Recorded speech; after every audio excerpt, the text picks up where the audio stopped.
Vou chamar já a Luiz Anin, jornalista cultural, crítico de cinema, está sempre às sextas aqui com a gente, para fecharmos a semana falando um pouquinho sobre cinema.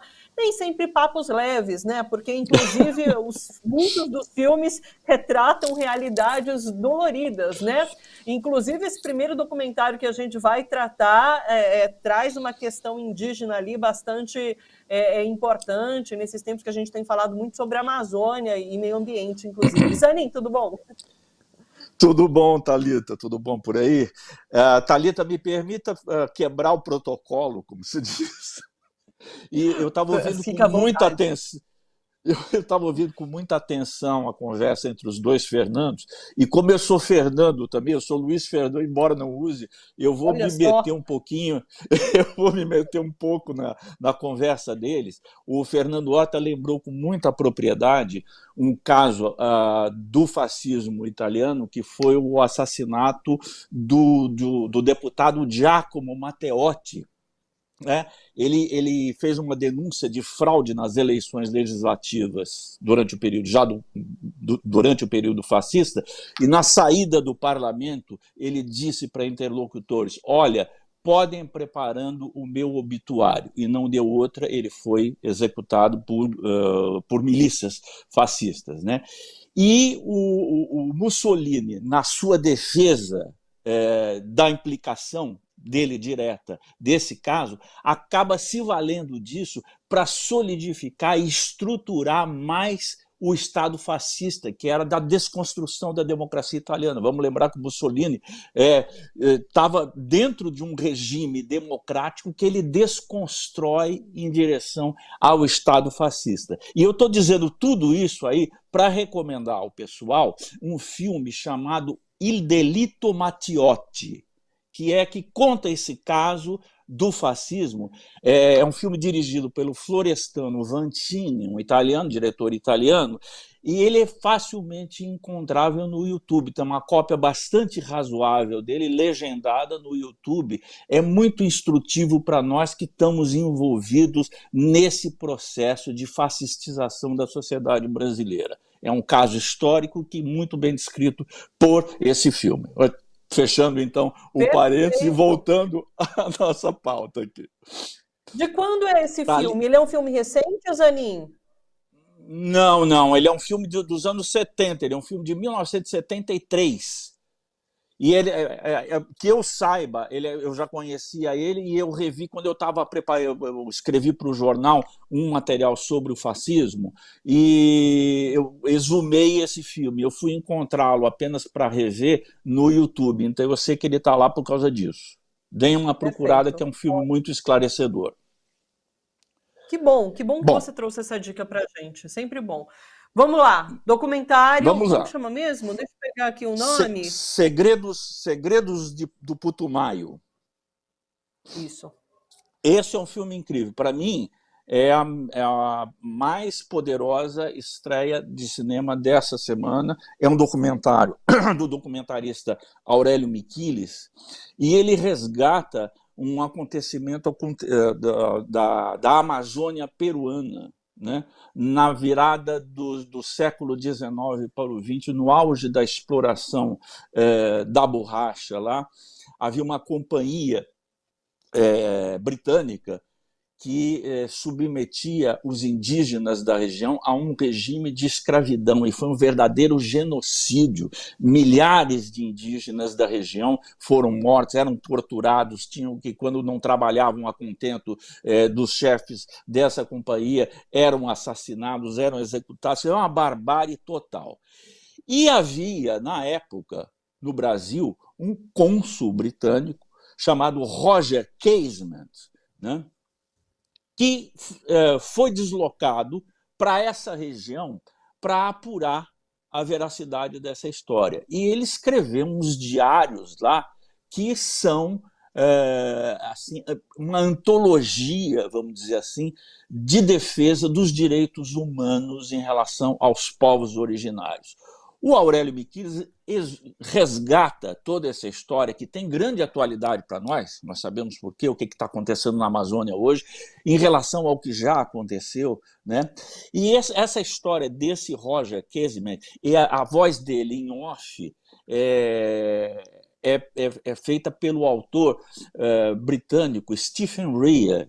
Quem viu um filme chamado Traídos pelo Desejo, no começo dos anos 90, um filme muito importante do Neil Jordan, vai se lembrar desse ator, né? Ele empresta a voz a esse cônsul britânico, que é esse defensor dos povos originários. A história dele, Thalita, é tão incrível que está na origem de um romance biográfico do Vargas Llosa, chamado O Sonho do Celta, está publicado em português também, né? E a Edusp, editora da Universidade de São Paulo, editou todos os diários do Casement. Tá? É realmente um filme que é lindo, e muito duro. Ele fala do colonialismo na Bélgica, que também foi acompanhada pelo Casement, depois dos efeitos do colonialismo aqui na Amazônia, na América do Sul, né? E é muito potente. Ele trabalha com fotografias, trabalha com dados históricos, com depoimentos atuais, vai ouvir os indígenas. É um documentário que eu recomendo assim vivamente. É muito bonito, muito duro e muito esclarecedor sobre o nosso presente. É um filme assim totalmente incontornável. Eu acho assim um filme assim de uma beleza extraordinária. Que Está nos excelente. cinemas. Está nos cinemas. Está nos cinemas, pessoal. Segredos de Putumayo, então. Vamos para o próximo. A gente vai falar sobre Viagem de Pedro, que é um filme que está estreando essa semana, da Alex Bodansky. Trata muito a gente está nesse bicentenário, né, de República, enfim, e o filme vem a calhar por conta dessa data também, né? Exatamente, né? Eu estava pensando nisso outro dia, Thalita, você vê que loucura. Quando teve o Sesc Centenário da Independência, em 1972, nós estávamos sob o governo militar, a ditadura militar, né? Quer dizer, nós estávamos sobre as botas dos militares, né? E quando acontece o bicentenário, nós estamos nessa situação de hoje, né? Eu estou sentindo até, isso é outra coisa meio fora cinema, assim, mas eu estou sentindo até uma certa timidez nas comemorações desse bicentenário. Pela academia, não estou vendo livros novos serem lançados, filmes novos, assim, em pequena quantidade, talvez pelo fato do bicentenário esteja sendo tão politizado assim para dar aval a um possível hipotético golpe militar. Então, parece que nos foi tirada também a oportunidade de comemorar de forma condigna o bicentenário da independência do país. Mas, em todo caso, aparecem alguns filmes. Além do filme da Laís, vai aparecer uma série chamada, acho que Independências, no plural, que vai ser na TV Cultura. Essa série é do Luiz Fernando Carvalho, grande Luiz Fernando Carvalho, um cara criativíssimo, assim, um cara que fez trabalhos extraordinários, tanto no cinema quanto na televisão, e que começa a ter o primeiro capítulo exatamente dia 7 de setembro. Esses capítulos vão ser semanais, e o primeiro no dia 7 de setembro. E tem esse filme da Laís que está entrando agora. Esse filme da Laís era, na verdade, um projeto do ator Cauã Raymond, que interpreta no filme o Dom Pedro I.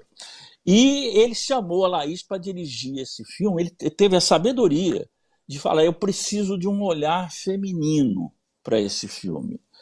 E chamou a Laís, que é uma tremenda diretora e que tem essa pegada mesmo feminista. E o que esse filme faz?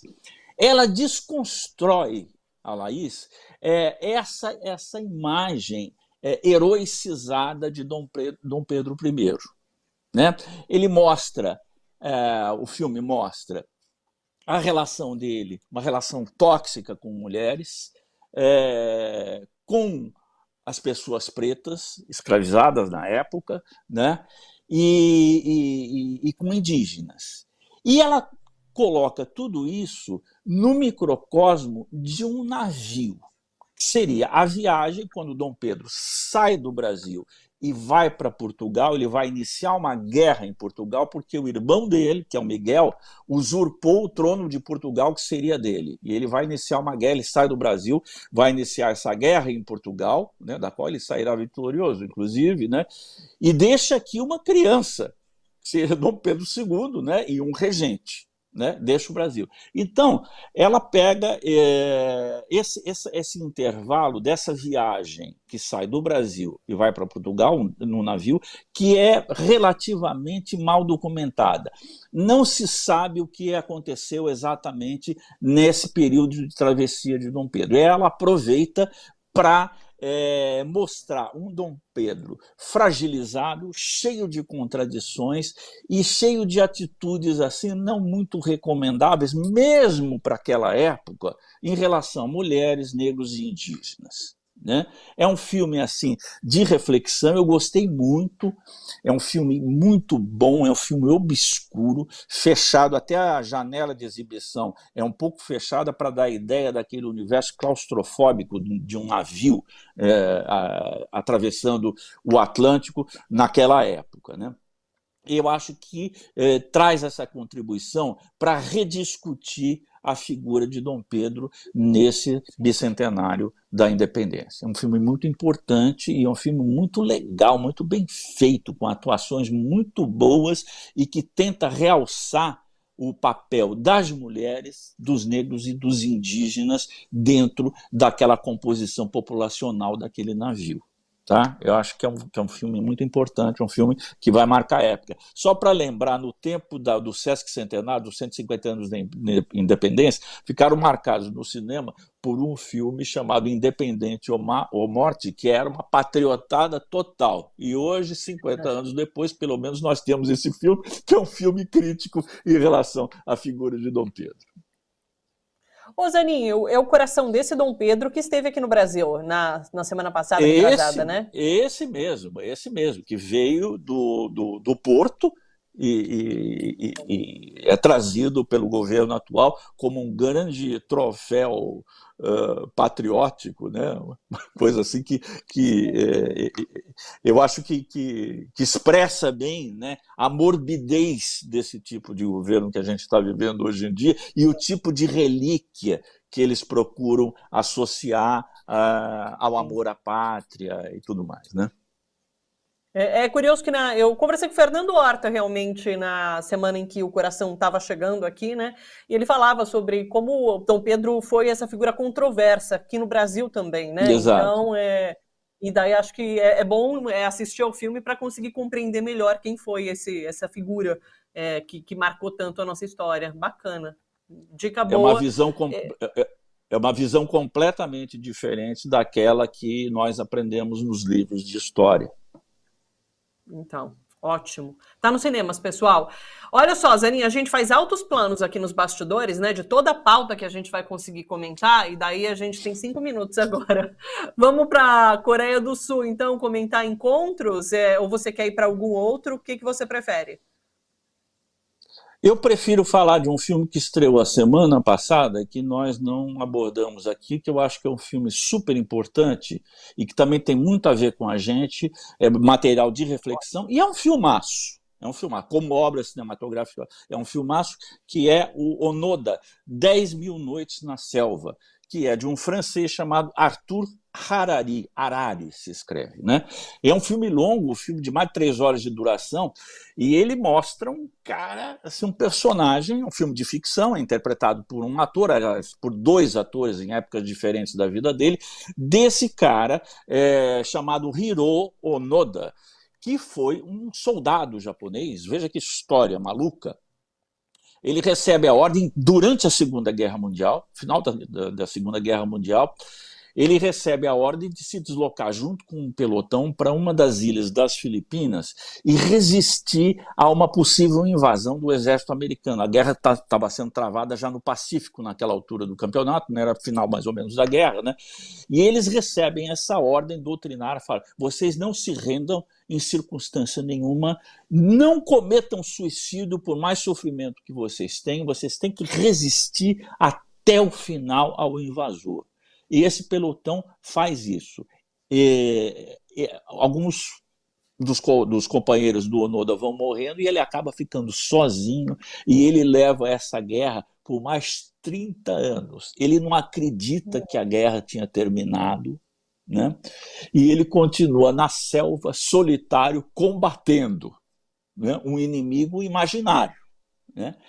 Esse cara é fantástico, tanto é que o grande diretor alemão, o alemão Werner Herzog, ele esteve no Japão e falaram para ele: nós arranjamos um encontro seu com o imperador. E o Herzog, que é muito desbocado, falou: olha, eu não tenho nada para conversar com o imperador.